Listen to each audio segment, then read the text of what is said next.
No நீயானா இது? என்ன மாதிரி காதலை சொல்ல முடியாம போனவங்க எத்தனையோ பேர் இருக்காங்க. காதலையும் சொல்ல முடியாது. ஜெமினி கணேசன் படத்துல அப்படி வச்சியானா? 4 ஹீரோயினி வச்சோம், பயங்கரமா மேனேஜ் பண்ணி வேற மாதிரி எனக்கெல்லாம் ஒரு ரோல் மாடலா இருந்தியானா. ஆனா இப்போ உனக்காக எவ்வளவு எதிர்பார்த்து அந்த ஜெமினி கணேசன் மூவி மாதிரி இருக்கும் எப்படியோ எக்ஸ்பெக்ட் பண்ணி எப்படியோ போய் பார்த்தேன்.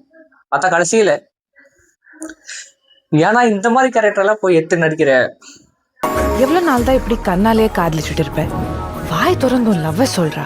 சொல்றேன் இந்த கேரக்டருக்கு நமக்கு செட்டே ஆகாது. ஏன்னா இப்பெல்லாம் நடிக்கிற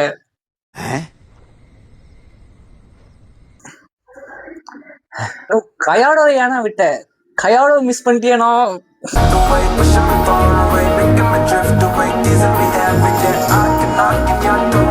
ரீசெண்டா இதயம் முரளி மூவியை போய் பார்த்தேன் ஃப்ரெண்ட்ஸ். இதயம் முரளியை பார்த்து என் இதயம் கொஞ்சம் தான் மிச்சம். ஃபர்ஸ்ட் ஹாஃப் அவ்வளோ ஸ்லோவாக போகுது. சரி ஓகே பொறுமையாக பார்த்தேன். எல்லா ஹீரோயின் இன்ட்ரோ கொடுத்துட்டு அப்புறம் என்னென்ன விஷயம் அப்படின்ற மாதிரி ஸ்டோரிஸ் எல்லாம் போயிட்டு இருக்கு பொறுமையாக. முடியல இருந்தாலும் அதெல்லாம் நமக்கு ஹாப்பியான ஒரு ஃபைனல் ட்விஸ்டாக வரும் அப்படின்னு நினச்சேன். ஆனால் வந்த ட்விஸ்டெல்லாம் நமக்கு பிடிக்காத மொக்க ட்விஸ்டாகவே போயிடுச்சு. ஃபர்ஸ்ட்டாக பொறுத்த வரைக்கும் அவர் லவ் பண்ணுவார், ஆனால் லவ் சொல்கிறது மட்டும் தலைவர் முடியாது. இன்ட்ரோ வரும்போது பயங்கரமா இவர் இனிமேல் லவ் சொல்ல போறாரு அப்படின்ற ஒரு ஃபீல் நம்மளுக்கு குத்துருவாங்க.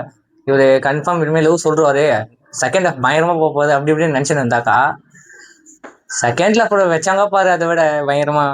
ஃபர்ஸ்ட் ஹாஃப் விட பயங்கர ஸ்லோ. ஒரு பக்கம் நம்ம ட்விஸ்ட் கொடுக்குறேன்னு கொடுக்குற ட்விஸ்ட் எல்லாம் நம்மளுக்கு மொக்க ட்விஸ்டாக தான் போய் மாறுது. செகண்ட் ஹாஃப்ல ஆச்சு கடவுளாக பார்த்து சான்ஸ் கொடுக்குறாங்க, திரும்பவும் அந்த ஹீரோயின்ஸ் எல்லாம் மீட் பண்ற மாதிரி.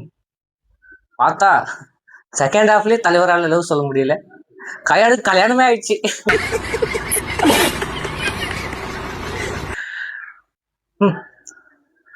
அப்பயாச்சு இறங்கி வந்து லவ் சொல்லுவாரு இல்ல பேசுவாருன்னு பார்த்தா கடைசியில அரை வாங்கி தான் மிச்சம்.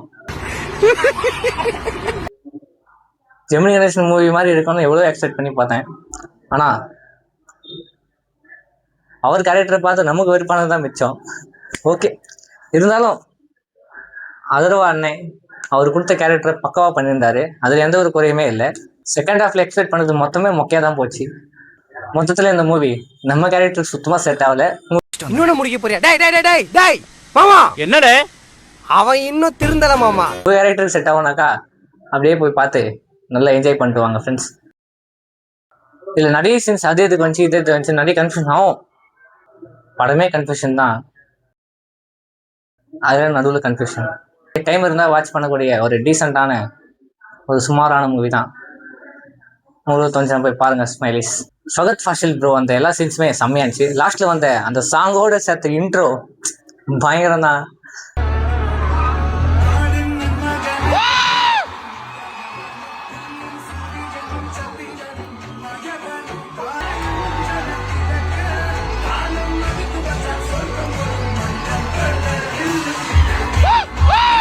நெக்ஸ்ட் வீடியோவில் பார்க்கலாம். டாடா ஸ்மைலிஸ்.